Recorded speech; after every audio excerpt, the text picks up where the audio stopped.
Hello, ഇന്ന് എന്റെ weight loss ചലഞ്ചിന്റെ 8ാമത്തെ ദിവസമാണ്. ഫസ്റ്റ് ഡേ വെയിറ്റ് ചെക്ക് ചെയ്തതിൽ പിന്നെ ഞാൻ നോക്കിയിട്ടുണ്ടായിരുന്നില്ല. അപ്പോൾ 1 വീക്ക് ആയ സ്ഥിതിക്ക് ഇന്ന് വെയിറ്റ് നോക്കാമെന്ന് വിചാരിച്ചു. ഇന്നത്തെ എന്റെ വെയിറ്റ് 61.5 kg ആയിട്ടുണ്ട്. സ്റ്റാർട്ടിംഗ് വെയിറ്റ് 63.1 kg ആയിരുന്നു. ഓൾമോസ്റ്റ് ഒരു 1.6 kgസോളം ഒരു വീക്ക് കൊണ്ട് കുറഞ്ഞിട്ടുണ്ട്. എന്റെ വീഡിയോസ് കാണുന്നവർക്ക് അറിയാം, ഒരുപാട് ചേഞ്ചസ് ഒന്നും ഞാൻ ഡയറ്റിൽ വരുത്തിയിട്ടില്ല. മീൽസ് ഒന്നും കൂടെ ഒന്ന് ബാലൻസ് ചെയ്ത് കഴിച്ചു. അതിന്റെ കൂടെ നന്നായിട്ട് വർക്കൗട്ടും കൂടെ ചെയ്തു. അങ്ങനെയാണ് വെയിറ്റ് കുറഞ്ഞിട്ടുള്ളത്.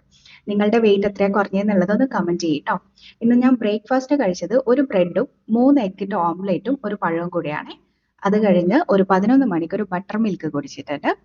ഉച്ചയ്ക്ക് ഇന്ന് ലഞ്ചിന് ചോറും ഫിഷും ദാൽ കറിയും ക്യാബേജ് തോരനുമായിരുന്നു കേട്ടോ. അത് കഴിഞ്ഞ് ഈവനിങ്ങിൽ ഒരു സ്വീറ്റ് പൊട്ടറ്റോ കഴിച്ചിട്ടുണ്ട്. ഡിന്നറിന് ഇന്ന് കഴിച്ചിട്ടുണ്ടായിരുന്നത് ഇത് ചിക്കൻ പാറ്റിയാണ്, വീട്ടിൽ തന്നെ ഉണ്ടാക്കിയതാണ്. അതും സാലഡും കൂടെയാണ്. ഇതിന്റെ കൂടെ ഒരു 3 ലിറ്ററോളം വെള്ളം കൂടെ ഇന്ന് കുടിച്ചിട്ടുണ്ട്. ആൻഡ് ഒരു 30 മിനിറ്റ് വർക്കൗട്ട് കൂടെ ചെയ്തിട്ടുണ്ട്. അപ്പൊ ഇന്നത്തെ വീഡിയോ ഇത്രയേ ഉള്ളൂ. ബൈ.